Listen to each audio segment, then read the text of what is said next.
Hey guys, welcome back to Hype RC. We have a new release from Traxxas. This is the Fiesta ST rally car. Now this is the new brushless BL-2 version. They also put a bunch of heavy duty parts on it. Let's get this over to the bench and see exactly what we've got.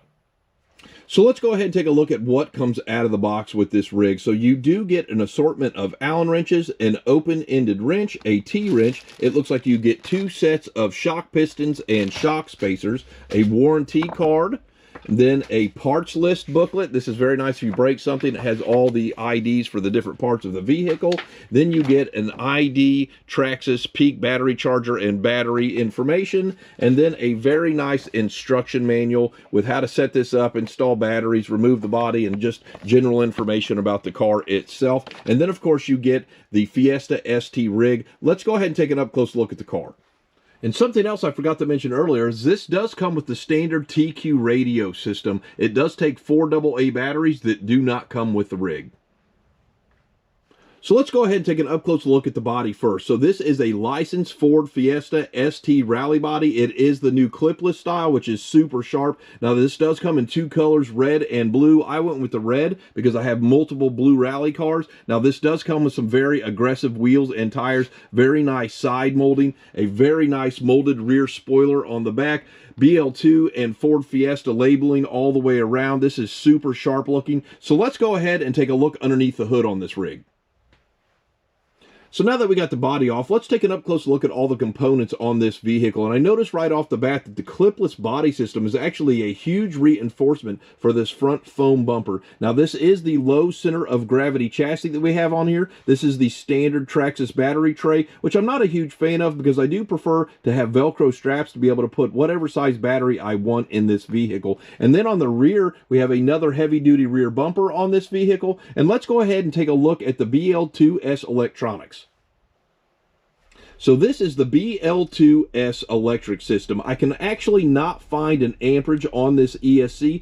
And then this is the 3300 kV brushless motor with an integrated fan, which is really nice to see. The receiver comes in a nice watertight, waterproof box, which is always awesome for a rally car. And then we have the standard 2056 servo on this.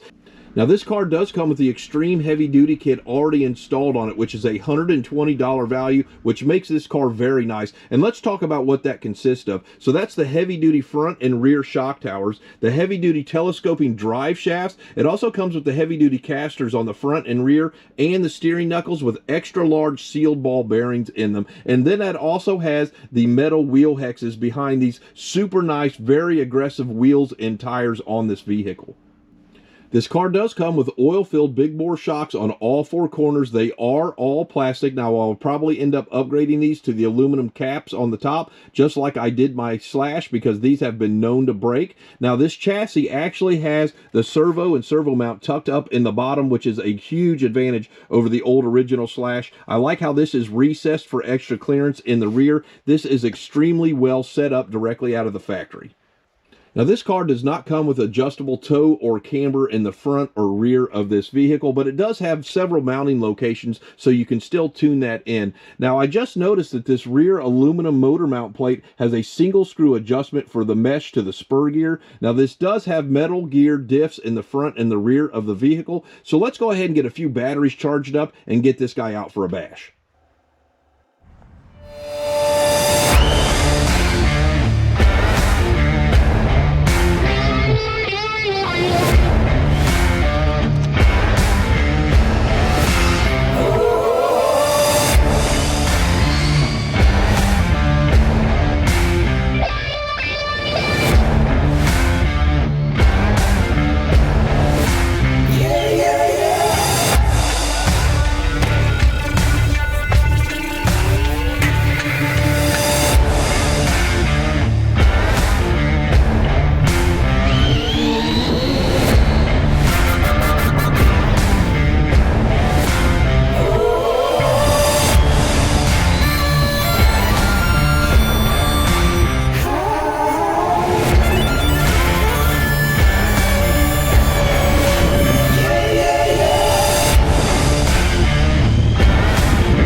right, guys, I had an absolute blast getting out and bashing the new Traxxas brushless Ford Fiesta ST rally car. This thing was a huge amount of fun to get out and run around. I actually was very limited with the places I could take this rig for those test runs because it had rained for 3 days and everything was just a mess. And then we hit like sub-zero temperatures the very next day. So it did run 25 miles an hour in the speed run. I actually only showed 24, but I forgot to hit record on the camera when I did the first 2 speed runs. So it did hit 25 instead of 24, which is super fast. So let's go ahead and talk about the pros and the cons of this vehicle. So the number one pro for me is absolutely the fact that they put in the BL-2s brushless system in this rig. I really would not have purchased it when it was the brush system because it was dog slow at like 18 miles an hour, and I could not justify spending like $280, $290 on a system that was that slow. Next is the fact that they put the Extreme HD kit on this vehicle. That is a $120 upgrade, so that puts a lot of value into this vehicle. The C-hubs, the knuckles, the shock towers,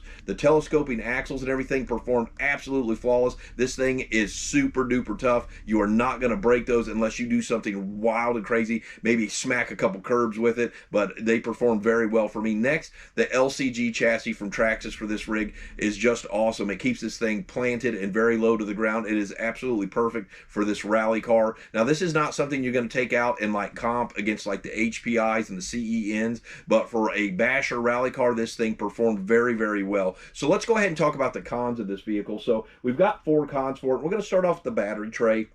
Not a huge fan of a battery tray that doesn't have the Velcro straps on it because you can't put different size batteries. It really limits you to what style and kind and length and height battery you can put in there. So I'm not a huge fan of that. Next is the general problem with most RTRs is the fact that the servo on this is not very good. It's slow. It doesn't have a lot of power. That's something you're going to want to upgrade down the road. And then the fact that they put the composite center drive shaft in this, and I don't know why they went away from the aluminum one. Maybe it was just to save a little bit of cost, but it's really not that expensive an item. And so you up the power of this vehicle, but then you downgrade the center drive shafts, which just doesn't make a whole lot of sense to me. So that's another thing we're going to go ahead and take a look at upgrading on this vehicle. And then the last thing is my basic complaint with Traxxas across the board, and that's the TQ remote. So for $329, I really feel like the TQI remote should come with this vehicle, and this one is just the most basic thing that Traxxas makes.